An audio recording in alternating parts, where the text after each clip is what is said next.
ओम नमो भगवते वासुदेवाय नमः.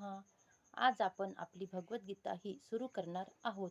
अध्याय नंबर 1 मधील भाग दुसरा. तर मग आता आपण सुरू करूया. नंतर म्हणजे कालचा पहिला भाग आणि आजचा हा दुसरा भाग. नंतर कुरुवंशातील वयोवृद्ध महापराक्रमी आणि सर्व योद्ध्यांमधील अग्रणी अशा भीष्मांनी सिंहगर्जनेसमान शंखनाद केला आणि त्यामुळे दुर्योधन आनंदित झाला. तात्पर्य: कुरुवंशातील पितामह आपला पौत्र दुर्योधन यांच्या अंतःकरणातील भाव समजू शकले. दुर्योधनाविषयी असलेल्या स्वाभाविक प्रेमामुळे त्याला उत्साहित करण्यासाठी त्यांनी मोठ्याने शंख वाजविला.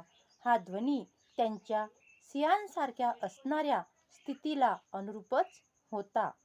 शंखध्वनीच्या संकेताने त्यांनी आपला मित्र, आपला पौत्र दुर्योधन याला सूचित केले की तो युद्धात विजयी होण्याची शक्यताच नाही, कारण विरुद्ध पक्षात स्वतः परमपुरुष भगवान श्रीकृष्ण आहेत. तरी सुद्धा युद्ध करणे हे त्याचे कर्तव्य होते आणि यामध्ये ते कोणतीही उणीव ठेवणार नव्हते. ततश्च शंखश्च भैर्यश्च पणवानगो मुखां सहसैवाभ्यहनस्तं शब्दस्तु मूलोस्तं भवतः. त्यानंतर शंख, ढोल, भेरी, नगारे, तुताऱ्या आणि रणशिंगे एकत्रितपणे वाजू लागली आणि त्यांचा एकत्रित ध्वनी अत्यंत भयंकर होता. दुसऱ्या बाजूला शुभ्र अश्वांनी युक्त अशा एका महान रथामध्ये बसलेल्या भगवान श्रीकृष्ण आणि अर्जुन यांनी आपापले दिव्य शंख वाजविले.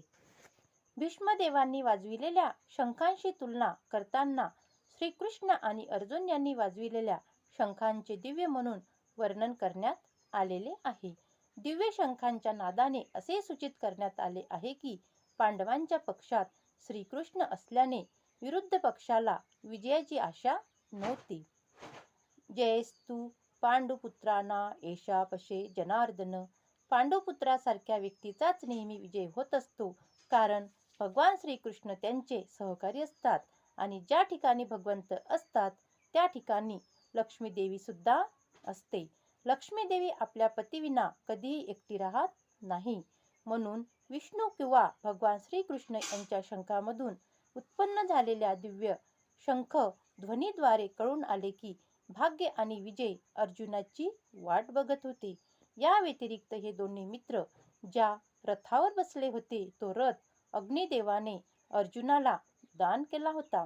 यावरून आपल्या असे लक्षात येते की हा रथ त्रिलोकी कुठेही फिरविला तरी तो निश्चितपणे सर्वत्र विजयप्राप्तीच करतो. भगवान श्रीकृष्णांनी आपला पांचजन्य नावाचा शंख वाजविला. अर्जुनाने स्वतःचा देवदत्त नामक शंख वाजविला आणि अतिदुष्कर कार्य करणाऱ्या उग्रोदर भीमाने आपला पोंड नामक शंख वाजविला. भगवान श्रीकृष्ण यांचा या श्लोकामध्ये ऋषिकेश म्हणून उल्लेख करण्यात आला आहे, कारण ते समस्त इंद्रियांचे स्वामी आहेत, जीव त्यांचे अंश आहेत आणि म्हणून जीवांची इंद्रिये सुद्धा त्यांच्या इंद्रियांची अंशरूपे आहेत. निर्विशेषवादी उपासक जीवांना इंद्रिय का असतात हे समर्पकपणे सांगू शकत नसल्यामुळे ते जीवांना इंद्रियरहित किंवा निराकार असे संबोधण्यात उत्सुक असतात. सर्वांच्या हृदयामध्ये स्थित असलेले भगवंत जीवांच्या इंद्रियांचे मार्गदर्शन करतात. जीवांनी शरण यावे म्हणून ते इंद्रियांचे मार्गदर्शन करतात, पण शुद्ध भक्तांच्या संदर्भात मात्र ते स्वतः त्यांचे इंद्रिय नियंत्रण करतात. या ठिकाणी कुरुक्षेत्रावरील युद्धभूमीमध्ये भगवंत प्रत्यक्षपणे अर्जुनाच्या दिव्य इंद्रियांचे नियंत्रण करतात, म्हणून त्यांना ऋषिकेश या विशिष्ट नावाने संबोधण्यात आले आहे. भगवंतांना त्यांच्या विविध कार्यानुसार विविध नावे आहेत. उदाहरणार्थ त्याचे नाव मधुसूदन आहे, कारण त्यांनी मधु नामक दैत्याचा वध केला. त्यांचे नाव गोविंद आहे, कारण ते गायींना आणि इंद्रियांना आनंद देतात. त्यांचे नाव वासुदेव आहे, कारण ते वसुदेव पुत्र आहेत. त्यांचे नाव देवकीनंदन आहे, कारण त्यांनी देवकीचा माता म्हणून स्वीकार केला आहे. त्यांचे नाव यशोदानंदन आहे, कारण त्यांनी वृंदावनामध्ये आपल्या बाल्यलीलेला यशोदा मातेसोबत केल्या. त्यांचे नाव पार्थसारथी आहे, कारण त्यांनी आपला मित्र अर्जुन यांचा सारथी म्हणून कार्य केले. तसेच कुरुक्षेत्रावरील युद्धभूमीमध्ये त्यांनी अर्जुनाला मार्गदर्शन केले, म्हणून त्यांना ऋषिकेश हे नाव पडले. या श्लोकामध्ये अर्जुनाचा उल्लेख धनंजय म्हणून करण्यात आला आहे, कारण विविध प्रकारच्या यज्ञ यागांसाठी थोरल्या भावाला जेव्हा धनसंपत्तीची आवश्यकता होती तेव्हा त्याने धन एकत्रित केले. याप्रमाणे भीमाला उक्रोधर म्हटले जाते, कारण ज्याप्रमाणे तो हिंडिबासुराच्या वधासारखी अतिशय कठीण कार्य करू शकत होता, त्याप्रमाणे तो अन्नभक्षणही करीत होता. म्हणून भगवंतांनी वाजविलेल्या आणि नंतर पांडव पक्षातील इतर व्यक्तींनी विविध प्रकारच्या शंखाद्वारे उत्पन्न केलेल्या शंखध्वनीमुळे सर्व सैनिक युद्धासाठी उत्सुक झाले. विरुद्ध पक्षामध्ये महत्त्वपूर्ण असे काहीच नव्हते. त्या ठिकाणी परम मार्गदर्शक भगवान श्रीकृष्ण नव्हते की लक्ष्मीदेवीही नव्हती. म्हणून युद्धामध्ये त्यांची हार निश्चित होती आणि शंखध्वनींनी हाच संदेश घोषित केला. अनंत विजय राजा कुंतीपुत्र युधिष्ठिरं नकुल सहदेवच्च सुघोषमणि पुष्पको काश्यच्च परमेश्वराय श्रीखंडी महारथं दृष्टघ्नो विराटच्च सात्विकी पराजितं द्रुपदश्च सर्वस्य पृथ्वीपते सौभद्रच्च महाबाहु शंखनंदुं पृथक्कं. कुंतीपुत्र राजा युधिष्ठिराने आपला अनंत विजय नावाचा शंख वाजविला. त्यानंतर नकुल आणि सहदेव यांनी सुघोष आणि मणिपुष्पक नामक शंख वाजविले.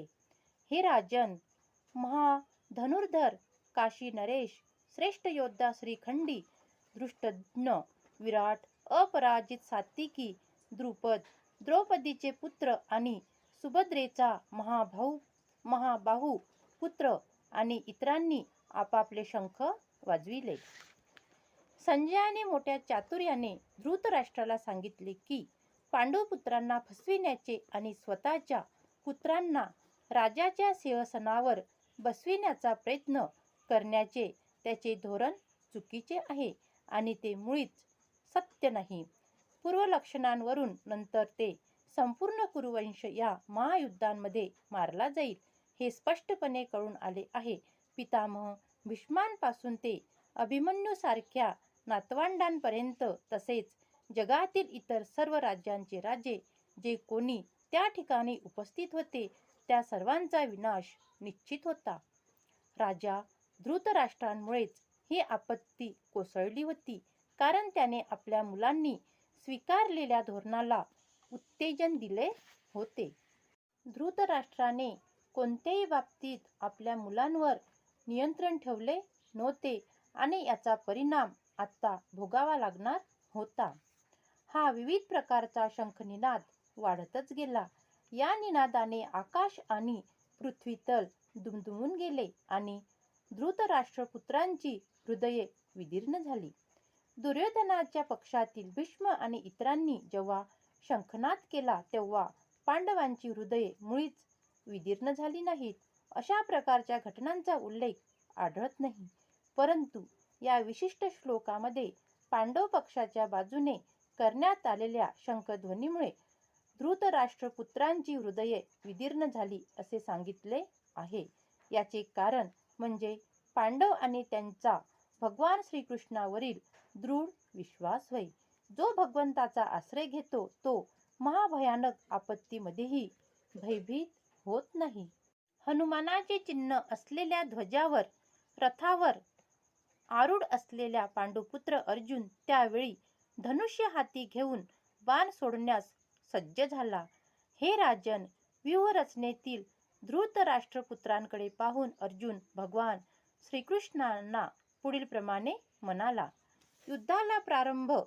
युद्धाला आरंभ होण्यास थोडाच कालावधी होता. वरील कथांवरून समजून येते की युद्धभूमीवर प्रत्यक्ष भगवान श्रीकृष्णांद्वारे मार्गदर्शित पांडव सेनेची अनपेक्षित व्यूहरचना पाहून धृतराष्ट्र किंचित निराश झाले होते. अर्जुनाच्या ध्वजावरील हनुमानाचे चिन्ह हे विजयाचे आणखी एक लक्षण आहे. कारण राम रावण युद्धामध्ये हनुमानाने प्रभू श्रीरामचंद्रांना सहाय्य केले होते. आता राम आणि हनुमान दोघेही अर्जुनाला सहाय्य करण्यासाठी त्यांच्या रथावर आरूढ आहे. भगवान श्रीकृष्ण म्हणजे स्वतः श्रीराम आहेत आणि ज्या ठिकाणी भगवान श्रीराम आहेत त्या ठिकाणी त्यांचा नित्यसेवक हनुमान आणि त्यांची नित्य सहचारिणी भाग्यलक्ष्मी श्रीमती सीतादेवी उपस्थित असते. म्हणून कोणत्याही शत्रूकडून अर्जुनाला भयभीत होण्याचे कोणतेच कारण नव्हते. आणि सर्वात मुख्य गोष्ट म्हणजे इंद्रियांचे स्वामी स्वतः भगवान श्रीकृष्ण त्याला मार्गदर्शन करण्यासाठी उपस्थित होते. याप्रमाणे अर्जुनाला युद्ध करण्यासाठी हितकारक मार्गदर्शन प्राप्त होते आणि भगवंतांनी निर्माण केलेल्या अशा आशादायक परिस्थितीमुळे युद्धामध्ये त्यांचा विजय निश्चितच होता. अर्जुन आता श्रीकृष्णाला काय म्हणत आहे हे आपण आता पुढील व्हिडिओमध्ये बघू. तोपर्यंत तुम्ही जे काही भगवद्गीतेचे व्हिडिओ येतील ते व्हिडिओ संपूर्ण पाहत राहा. कारण हे एक आध्यात्मिक मनाची शांती आहे. आणि तुम्ही कमेंटमध्ये नक्की सांगा तुम्हाला ही भगवद्गीता मराठीमध्ये कशी वाटते. तोपर्यंत ओम नमो भगवते वासुदेवाय नमः. राधे राधे. जय श्रीराम. अशा 8 लोकांचे पाय चुकूनही पडू नये, नाहीतर खूप पाप होईल. जावयाने सासऱ्याचे पाय पडू नये. जेव्हापासून महादेवजीने दक्ष राजाचे शिर कापले तेव्हापासून जावयाने सासऱ्याचे पाय लागू नये हा एक नियम आहे. भाषाने मामाचे पाय लागू नये. जेव्हापासून कृष्णाने कंसाचा वध केला. कुवारी कन्या देवी स्वरूप असते, तिला आपण पाय लागू न द्यावे. संन्याशीने गुरुशिवाय कुणाचेच पाय लागू नये. झोपलेल्या व्यक्तीचे पाय कधीच लागू नये. कारण झोपलेल्या अवस्थेमध्ये मृत व्यक्ती असतात आणि त्याचेच पाय मृत अवस्थेमध्ये लागल्या जाते. म्हणून झोपलेल्या व्यक्तीचे पाय कधीच लागू नये. मंदिरात पुजारीचे पाय लागून त्याची तुलना भगवंताशी करू नये. शुद्ध किंवा अस्वच्छ स्थितीत कुणाच्याही पाया पडू नये. भजन किंवा पूजा करत असेल तर त्या व्यक्तीच्या पाया कधीच पडू नये. लोक असे आहेत की ज्यांना या सर्व गोष्टी माहीत नसतात, तर त्यांना या गोष्टी नक्की सांगा. आवडल्यास इतरांना शेअर करा, सबस्क्राईब करा, लाईक करा आणि कमेंटमध्ये हर हर महादेव नक्की लिहा.